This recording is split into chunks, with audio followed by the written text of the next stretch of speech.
اللہ الرحمن الرحیم۔ آج کا پرسعادت دن ولادت حضرت امام زین العابدین علیہ السلام کے موقع پر سب سے پہلے میں حجت ابن الحسن حضرت امام مہدی القائم علیہ السلام کی خدمت میں ہدیہ تبریک پیش کرتا ہوں اور تمام مومنین اور مومنات کو ہدیہ تبریک پیش کرتا ہوں۔ حضرت امام زین العابدین علیہ السلام کی زندگی مختلف ادوار پر مشتمل ہے۔ کربلا سے پہلے اور کربلا سے شام تک اسیری، اور اسیری کے بعد مدینہ میں جو امام علیہ السلام نے زندگی گزاری، اور امام علیہ السلام نے کربلا کے بعد اور شام میں اسیری کے دوران اور اسیری کے بعد جو دین کی خدمات سر انجام دی، میں ان کے ایک حصے یعنی حضرت امام زین العابدین علیہ السلام نے مدینہ میں رہتے ہوئے کربلا کے بعد امام علیہ السلام نے دین کی تبلیغ کرنے کے لیے مختلف اقدام کیے، جن میں سے ایک جو قدم ہے امام علیہ السلام کا، وہ دعاؤں کے ذریعے جو حضرت امام زین العابدین علیہ السلام کی دعاؤں کا مجموعہ کی شکل میں ہمارے پاس موجود ہے، دین کی خدمت کی اور لوگوں کو خداوند تعالیٰ سے کی عبادت کرنے اور خداوند تعالیٰ کی معرفت اور دین کی معرفت اور خدا سے دعاؤں کو کے انداز کو جو ہے وہ امام علیہ السلام نے سمجھایا، جس کتاب کا نام صحیفہ کاملہ ہے، اور یہ اسلام کے ابتدائی دور تدوین و تالیف کی ایک الہامی تصنیف ہے جو حضرت امام زین العابدین علیہ السلام نے کی دعاؤں اور مناجاتوں پر مشتمل ہے، جو امام علیہ السلام نے جو ہے وہ تعلیم کی، اور اس کی عظمت و اہمیت اور اعتماد و وثوق کے لیے اتنا ہی کافی ہے کہ حضرت نے خود اس کی ترتیب و تدوین کا اہتمام فرمایا اور اپنی دونوں صاحبزادوں حضرت امام محمد باقر علیہ السلام اور حضرت جناب زید شہید رحمۃ اللہ سے، جبکہ حضرت امام جعفر صادق علیہ السلام بھی اس موقع پر موجود تھے جب اسے آپ علیہ السلام نے قلم بند کروایا، تو امام علیہ السلام نے دعاؤں کا انتخاب کیا۔ اس دور کے معاشرے کے ظلم و استبداد، حکومت کے ظلم و استبداد کے سائے میں امام علیہ السلام نے رہتے ہوئے دین کا جو ترویج کا اور دین کی تبلیغ کا جو سلسلہ جو ہے امام علیہ السلام نے جاری کیا، اس کے بارے میں حضرت امام علیہ السلام نے دعاؤں کے ذریعے سکھایا کہ خوف و رجا کیسے ہوتا ہے، خوف و رجا کی تلقین کی۔ تو حضرت امام محمد باقر علیہ السلام اس کے بارے میں ارشاد فرماتے ہیں کہ ہر مومن کے دل میں دو نور ہوتے ہیں، ایک نور خوف اور ایک نور رجا، اس طرح کہ اگر ان دونوں کو وزن کیا جائے تو دونوں ترازو کے تول برابر اتریں گے، لیکن سوال یہ ہے کہ خوف و رجا کو کس طرح نقطۂ اعتدال پر لایا جا سکتا ہے، اور کیونکہ ان کی شدت کو کم کر کے ان میں ایک متوازن حالت پیدا کی جا سکتی ہے، تو یہ خوف و رجا کے محرکات اور عوامل سے وابستہ جو ہے وہ یہ دعائیں ہیں، اور اس سلسلہ میں صحیفہ کاملہ کی جو دعائیں اپنی اثر اندازی کے لحاظ سے انفرادی حیثیت کی حامل ہیں، یعنی ان دونوں کو خوف و رجا کو متوازن رکھنے کے لیے۔ مزید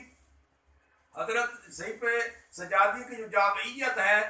صحیفہ کاملہ دعاؤں اور مناجاتوں ہی کا ایک مجموعہ نہیں ہے، بلکہ الوہیت کے رموز و اسرار، عبودیت کے دو رہائے شاہوار کا ایک خزینہ عامرہ ہے، جو دل و دماغ کو عظمت الہی کے تصور سے معمور اور کاشان عبودیت کو جمال حقیقت کے پرتو سے روشن و پرنور کر دیتا ہے۔ یعنی امام علیہ السلام نے انسان اور خدا کے درمیان جو رابطہ تھا اس کے انداز سے کہے، اس کو تعلیم دی، اس سے خوف و رجا اور محو و فنا، عشق و جذب، تسلیم و رضا اور بصیرت آگاہی اور عرفان حقیقت کے سوتے ابل کر تشنگانے علم و عرفان کو سیراب کرتے اور یقین و طمانینت کے آب حیات سے قلب و روح کی پیاس کو جو ہے وہ بجھاتے ہیں۔ یعنی امام علیہ السلام کی دعائیں اس عظمت کی مالک ہیں۔ امام علیہ السلام کے بارے میں کہا جاتا ہے کہ امام علیہ السلام ربانی امام اور روحانی پیشوا اور اخلاقی معلم کا جو افراد بشر کے نفوس اور اقوام و ملل کے دلوں کا حکمران ہے، یعنی امام علیہ السلام کی حیثیت اور اس انسانی نسلوں کی دستگیری کرنے والے تھے اور رہنمائی کرنے والے ہیں، دستگیری کرنے والے ہیں اور رہنمائی کرنے والے. اور امام علیہ السلام کا یعنی اس طریقے سے دعاؤں سے تربیت کی کہ جیسے کہ کوئی ہاتھ تھامتا ہے اور انہیں حقیقی زندگی کے راستوں پر ہاتھ تھام کر لگا دیتا ہے. یعنی امام علیہ السلام نے دعاؤں سے انسان کی اس طرح تربیت کی ہے کہ جیسے بھٹکے ہوئے کو بندوں کو ایک راہبر اس کا ہاتھ تھام کر صراط مستقیم پر لگا دیتا ہے. تو جب امام علیہ السلام کی دعاؤں کا مطالعہ انسان کرتا ہے تو بالکل اسی طریقے سے کر کے زندگی کی جو ہے وہ زندگی میں تنگ راستوں سے گزرتا ہوا اور اس کی کاوشوں سے انسان جو ہے وہ جو بھٹکا ہوا وہ اپنے صراط مستقیم پر آ جاتا ہے اور اس کو اپنی زندگی کی اصل اہمیت اور اس کی قدر و قیمت جو ہے اسے معلوم ہو جاتی ہے. اس طرح امام علیہ السلام نے دعاؤں کے ذریعے اصول قائم کیے کہ امام علیہ السلام فرماتے ہیں ہمارے دلوں کی سلامتی اپنی عظمت کی یاد میں قرار دے اور ہمارے جسم کی بیکاری کے موقع بھی اپنی نعمتوں کے شکریہ میں صرف کر دے. یعنی امام علیہ السلام کی دعاؤں کا انداز اور ہماری زبانوں کی گویائی کو اپنے احسان کی توصیف سے مخصوص بنا دے. تو امام علیہ السلام کی یہ اہمیت اور اس کے بعد جیسے کہ شرک کے خلاف امام علیہ السلام نے کہ جو جنگ کی اس میں امام علیہ السلام جو ہے وہ شرک سے بچنے کے لیے اپنی دعاؤں سے جو انسانوں کی جو تربیت کی. امام علیہ السلام فرماتے ہیں وہ خالق جس کا کوئی نظیر نہیں، وہ یکتا جس کا کوئی مثل نہیں، وہ بزرگی کا مالک جس کا کوئی مد مقابل نہیں، وہ سردار و حاکم جس کا کوئی ہمسر نہیں. اس طرح امام علیہ السلام جب دعا کو شروع کرتے ہیں تو انسان جو ہے وہ خدا کے جو ہے وہ قریب ہو جاتا ہے. جب اس دعا کا مطالعہ کرتا ہے تو امام علیہ السلام جو ہے وہ اپنی دعاؤں کے ذریعے جو ہے وہ تربیت جو ہے وہ انسانوں کی امام علیہ السلام نے کی اور دین کی جو ہے وہ معرفت اور دین کا جو ہے وہ معرفت سکھائی اور دین کا درس دیا. اس کی مثال ایک جو ہے وہ میں امام علیہ السلام کی دعا جو بزرگی و عظمت الہی کے بیان میں حضرت امام زین العابدین علیہ السلام نے فرمایا الحمدللہ الذی تجلی للقلوب بالعظمت، تمام تعریف اس اللہ کے لیے ہے جو اپنی عظمت کے ساتھ دلوں پر روشن و درخشاں ہے. وہ تاجبہ عن الابصاری بالعزت، اور اپنی عزت کے ساتھ آنکھوں سے پنہا ہے. وقت تادرا علی الاشیاء بالقدرت، اور تمام چیزوں پر اپنے اقتدار سے قابو رکھتا ہے. فلا الابصار تثبت لرؤیتہ، نہ آنکھیں اس کے دیدار کی تاب لا سکتی ہیں اور نقلیں اس کی عظمت کی حد تک پہنچ سکتی ہیں. ولل اوہام یبلغ کنہا عظمت ہی، اور